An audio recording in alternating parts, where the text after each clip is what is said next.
New York City, March 8th, 1971. Madison Square Garden holds 20,000 people, and tonight every seat is sold. Muhammad Ali sits in his locker room beneath the arena, staring at his hands. In 45 minutes, he will walk into the ring against Joe Frazier.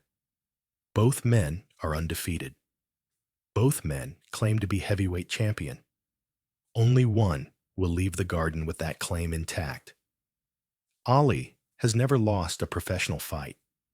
In 24 hours, that will change, and the loss will haunt him for the rest of his life. This is the fight of the century, the most anticipated boxing match in history. Frank Sinatra is at ringside taking photographs for Life magazine. Celebrities paid $150 for seats in the upper deck. Closed-circuit television will broadcast the fight to 300 million people worldwide. The gate is more than $1 million. Each fighter will earn $2.5 million, the largest purses in boxing history. But the money does not matter. This fight is about something deeper: pride, legitimacy, the question of who is the real champion.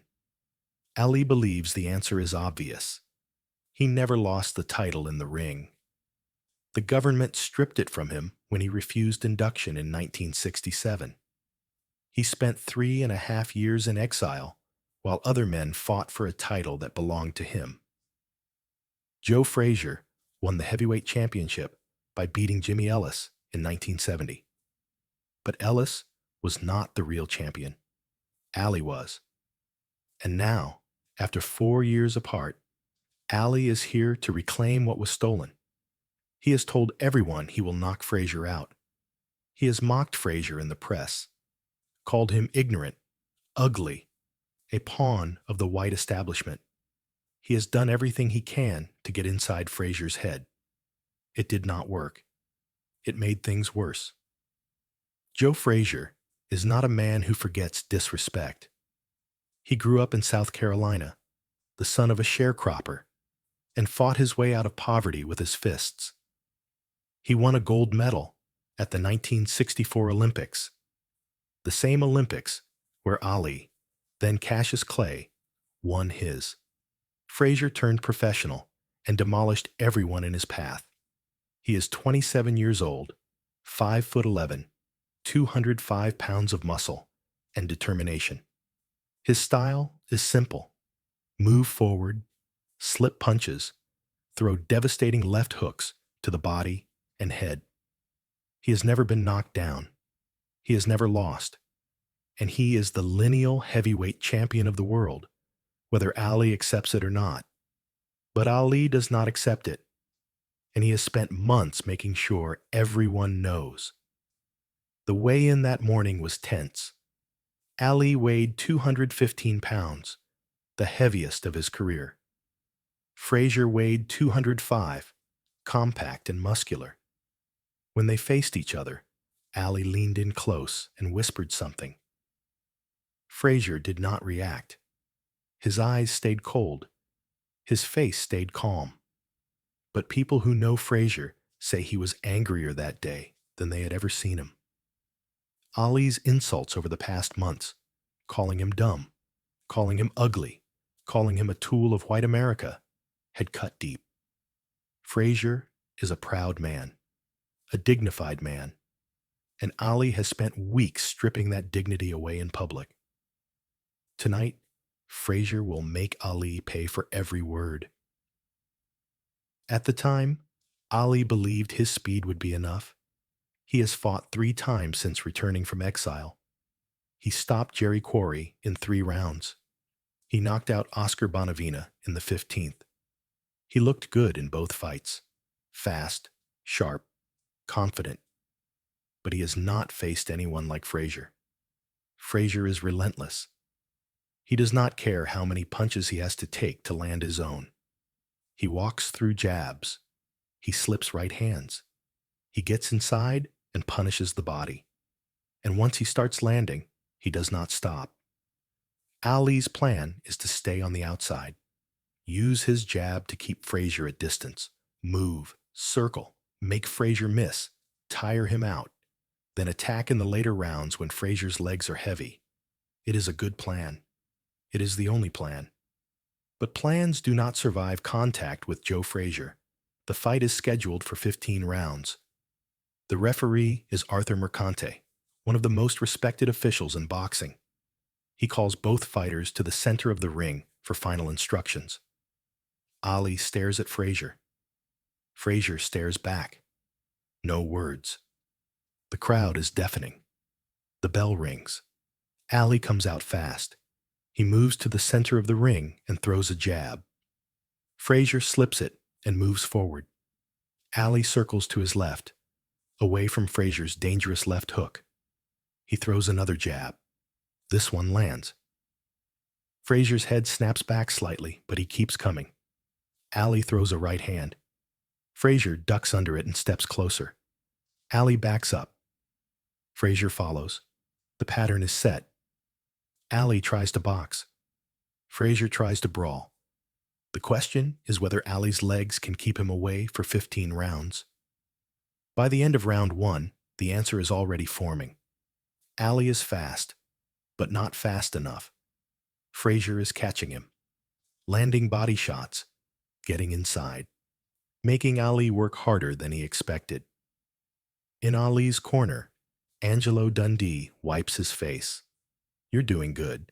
Keep moving. Don't let him trap you on the ropes. Ali nods, but his breathing is heavy, heavier than it should be after 3 minutes.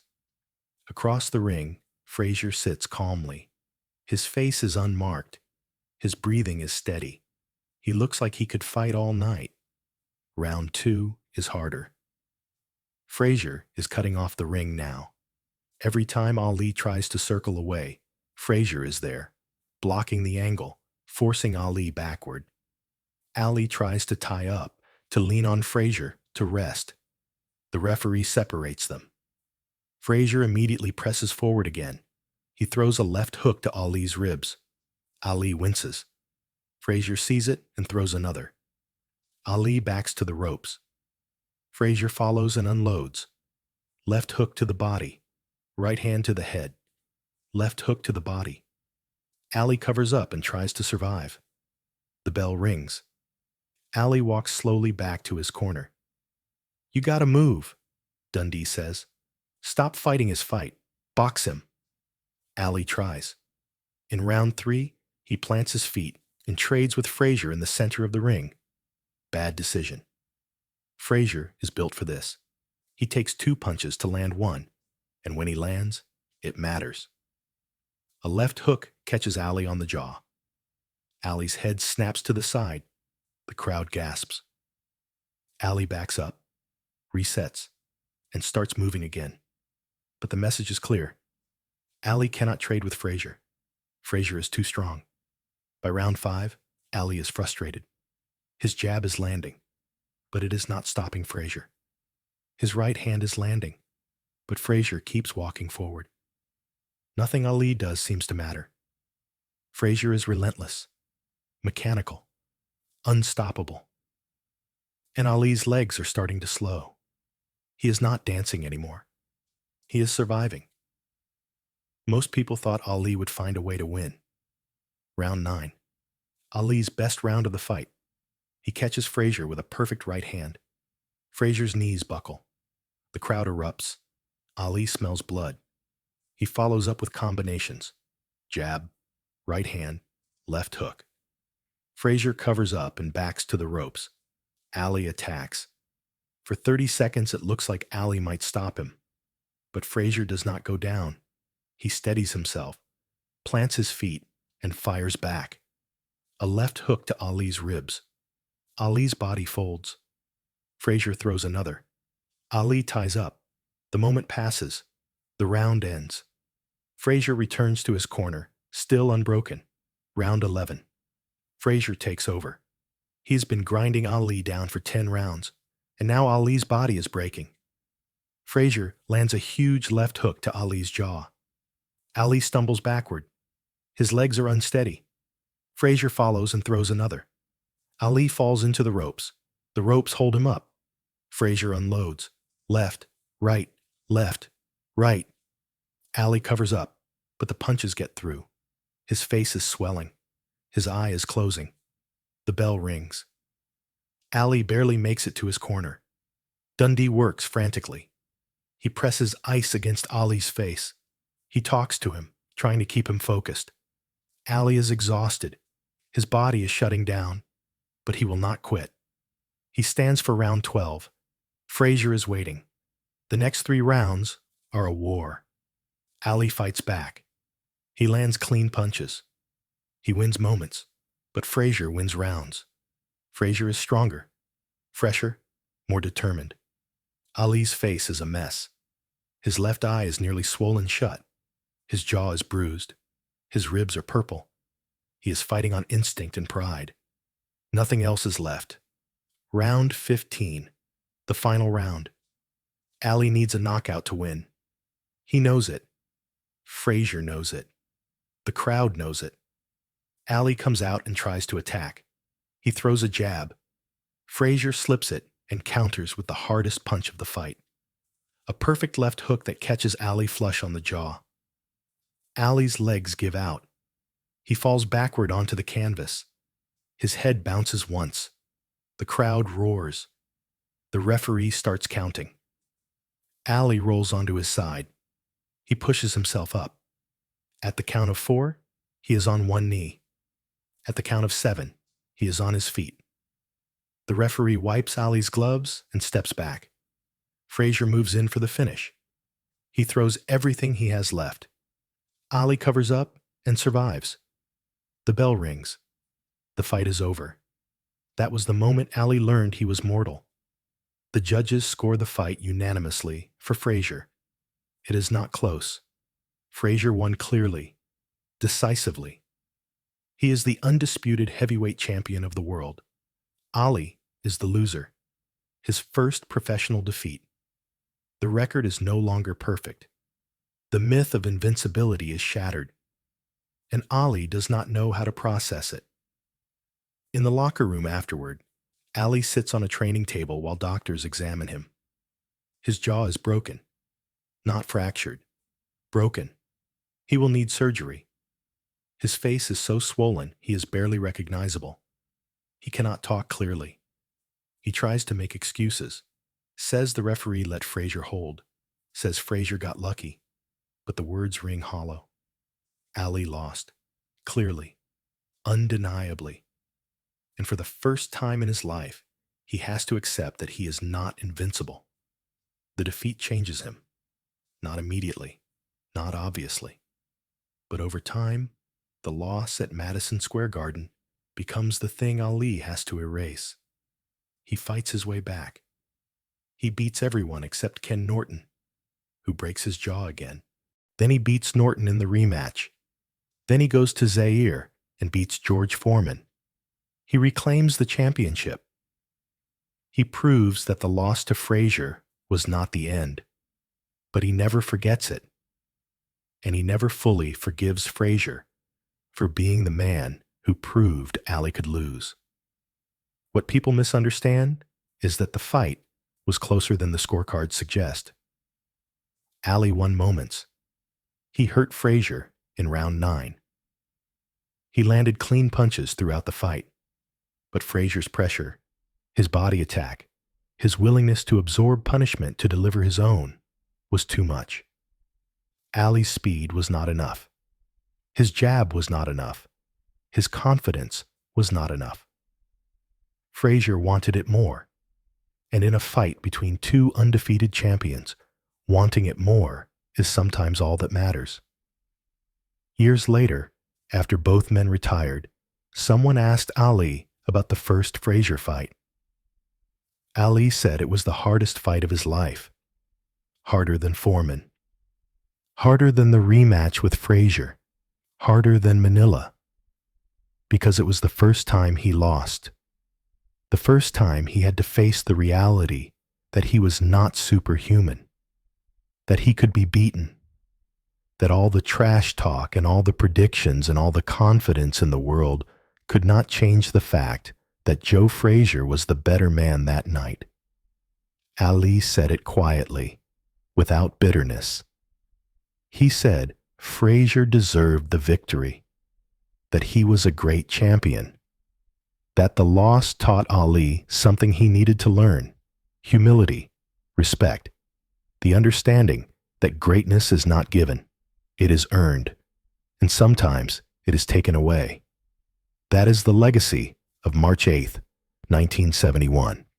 Not the knockout in the 15th round, not the broken jaw, not the swollen face, but the lesson, the reminder that no one is unbeatable, that every champion eventually faces someone better, stronger, more determined. And when that happens, the only choice is to accept the loss, learn from it, and fight your way back. Ali did that. He lost to Frazier in March 1971. He beat him in January 1974. He nearly killed him in Manila in October 1975. But the first fight was the one that mattered most, because it taught Ali that losing is not the end. It is just another beginning. And in a career defined by comebacks, the first comeback started in the locker room at Madison Square Garden, with a broken jaw and a shattered myth, and the quiet realization that Muhammad Ali was not invincible. He was just a man, a great man, a stubborn man, a man who would fight until his body gave out, but a man nonetheless. And that night, another man beat him. And the world saw that greatness has limits, that confidence is not the same as certainty, that even the greatest can fall. The question is not whether you would survive a fall like that. The question is whether you would get back up. Ali did. He fought for 10 more years. He reclaimed the title. He proved the loss was not the end of his story, just a chapter, a painful, necessary chapter that taught him what he needed to know to become the fighter he is remembered as. But that chapter started with a left hook in the 15th round, and a count, and the sound of 20,000 people gasping as Muhammad Ali hit the canvas for the first time in his professional career, and got back up, because that is what Ali did. He got back up, every time, no matter what. And that is the silence at the center of this story. Not the punch, not the defeat, but the choice to stand, to keep fighting, to refuse to let one loss define a career. Ali fell in Madison Square Garden, and he got up. And 3 years later, he was champion again. Because falling is not failure, staying down is. And Muhammad Ali never stayed down.